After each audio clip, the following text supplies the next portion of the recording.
Senior Vice President of Strategy for Family Policy Alliance. And I'd like to introduce you to my colleague, Amanda Banks, who's our Vice President of Education. And we're here today to talk about being a mom.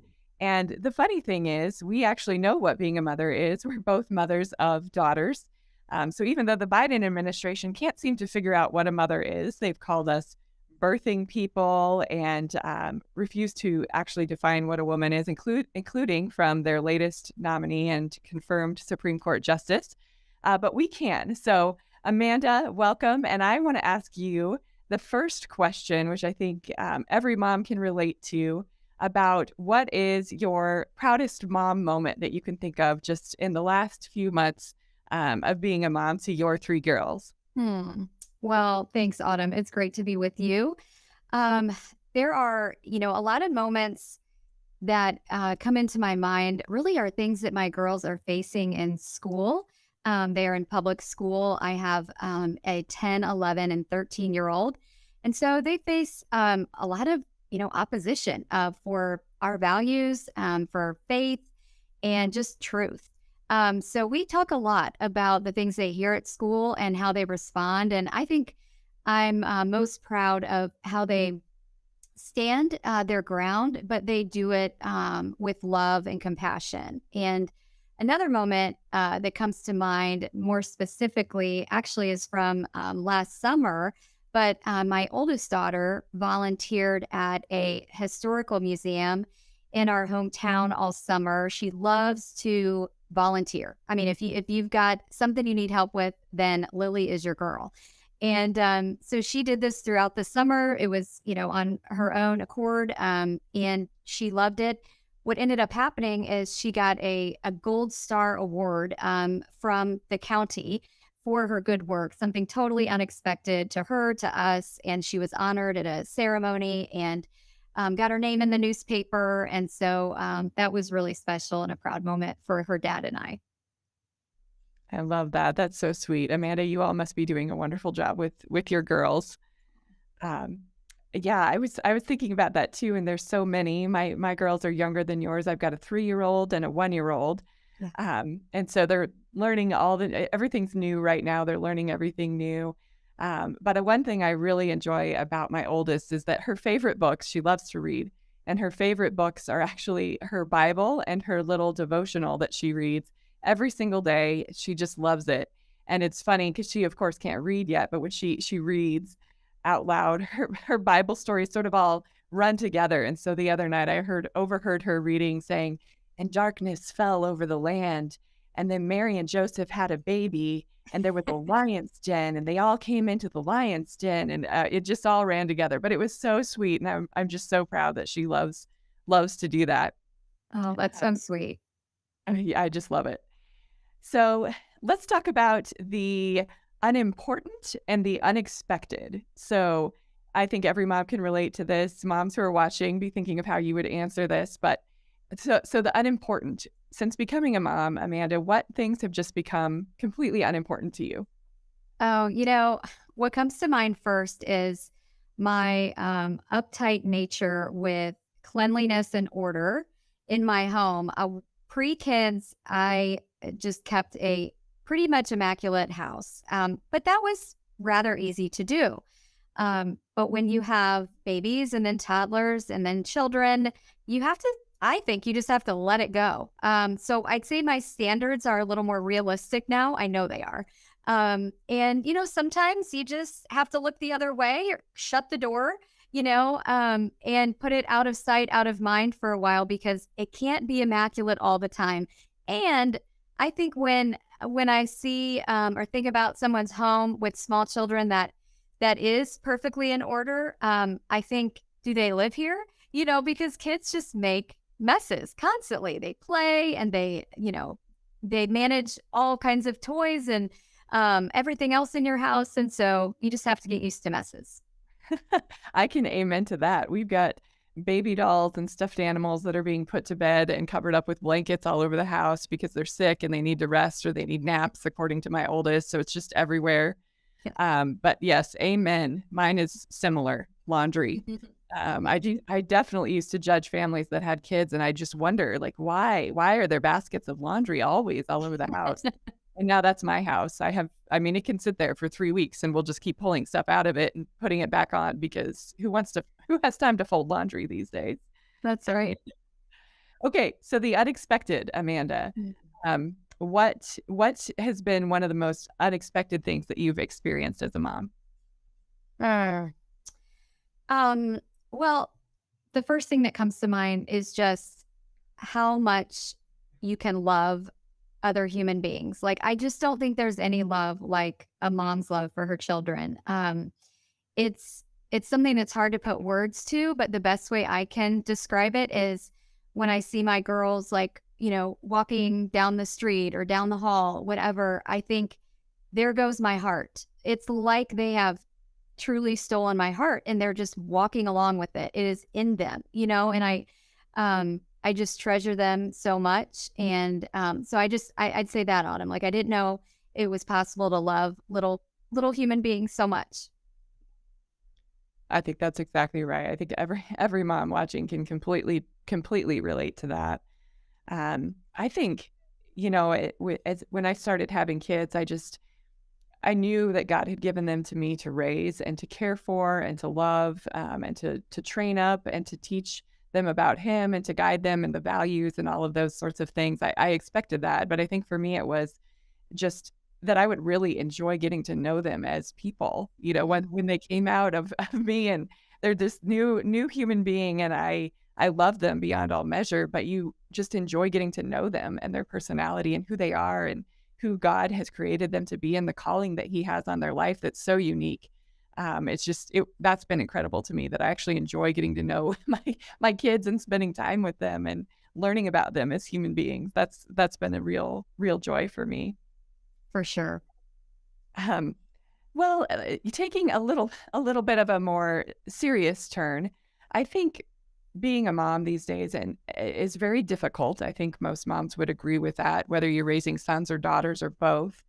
But here in this context, we're both raising daughters, and we're raising them in a world where culture around them says that they don't matter and that they should keep their head down and sit on the sidelines when a man or a boy takes their spot on their sports team, or that they should become a boy in order to be more fully who they were meant to be, or that they shouldn't care if a man shows up in their locker room while they're changing. And these are it's very difficult. It's very challenging. And I think just moms today have a lot more to grapple with as they're raising kids, a lot more to be aware of. Amanda, how are you dealing that with daughters, especially for you, as you've got daughters who are school age and they could be encountering these types of situations in their school already? What are you doing as a mom to combat those types of things? Mm. Yeah, that's such a good question. It's such a heavy topic, but I'm glad you asked it, Autumn. For me, at the ages my daughters are kind of preteen and beginning their teen years, I think it's so much about conversation, engaging them, asking them a lot of questions, and giving them a chance to just tell me things that they're observing and wondering about and confronted with. They tend to really listen and kind of, I think, appreciate when I kind of offer them ideas about how I might respond to something tough, culturally, spiritually, that they are facing or likely to face at school or with their peers. And, just praying for them and over them, I think, is obviously, right, the best thing I can do to protect them, to help them navigate what they're up against. Because when we pray for our daughters or our sons, not only is God hearing us and promises to answer our prayers, but also they're hearing truth in our prayers. And, praying things like that they would know that their identity is first and foremost in Christ, and that they are beautifully and wonderfully made, and that God has good plans for them, and that the fruits of His Spirit are, love, joy, and peace, etc. So I think those things, this just talking to them and praying for them and with them, is kind of my my best tools for helping them navigate all of the difficulty of this world. I love that, Amanda. That's so beautiful, and you're spot on. And I think it's so critical today because kids get so many different messages. They're hearing so many different things about how they're not valued, and really, we we have the more hopeful message, right? Just what you were describing, that you tell your daughters that they are made intentionally, that they have a purpose and a calling, and that they are who they're supposed to be. Whereas the other side, the rest of the world is telling them that they have to change who they are, change their bodies to become a better version of themselves, and that boys and girls aren't made differently, that they don't matter. And I think that that's just a house built on shifting sands. It's going to fall. And so the fact that we as mothers have the responsibility, but also the opportunity and the blessing and the privilege to tell our sons and daughters that you are made whole, you are made perfect the way that God intended you to be, and give them those biblical truths about who they are. That's a real blessing and a privilege and a responsibility. And I love that you're opening up your daughters to hear from you about that truth and to ask those questions, because that's so important today. Thanks, Um, Along those lines, I also think that these are scary times for parents. I mean, we've heard a lot about that. You know this, Amanda, at Family Policy Alliance. We get questions every week from parents about how to handle those types of issues we've just been talking about, gender ideology in schools, um, how to handle different situations that their kids might be encountering with their peers. It's just all over the map. And so it is a little bit scary. And I think we have to be real about that, recognize that there are some scary things out there. There are resources, but there are scary things. So, Amanda, tell me about something that's maybe been a little bit scary for you, especially lately as a parent. Yeah. Well, aside from something happening to them physically, which is something that I think as a mom is just hard to completely not, never think about or worry about. But beyond that, yeah, I think about what they are facing in school. Um, and I've already talked about this somewhat, but the messages, I mean, some call it indoctrination that we face in public schools, and just the messages that either are overt or covert with, what is culturally acceptable today, and whether it's, the gender issues are first and foremost. So much confusion going on there in schools and in the culture at large. And then I would say just not not valuing individuals, like we've been talking today about women and girls specifically. um there's just so much, darkness and confusion, and so I think it's easy to sometimes fear what they might give into, or even just consider a different view that is, opposed to what we know is truth. And so that's why we have to just keep talking about it and pouring in our values, our truth, our faith into our kids, because the other side is relentless, right? They're not going to stop. That's exactly right. Yeah, my fears are along similar lines, Amanda. I was thinking about this the other day, that um, parental rights is such a big issue right now, but largely because we've got a political agenda on the left saying and believing, truly believing, that parents are not the best ones to parent their kids, right? That the government might know better what your kids should believe or should know about. That your medical professionals might know better that your child should transition, or that your child should be able to consent to certain procedures or certain forms of medical treatment and things like that, or that the school knows better and should be able and allowed to keep secrets from you as a parent. That is really terrifying to me. And I think you're right, Amanda. We have to be vigilant. Today's moms carry I think a much higher burden. Moms always have a big job and a huge role to fill, but today's moms have that even added burden of having to stay on top of all those types of issues.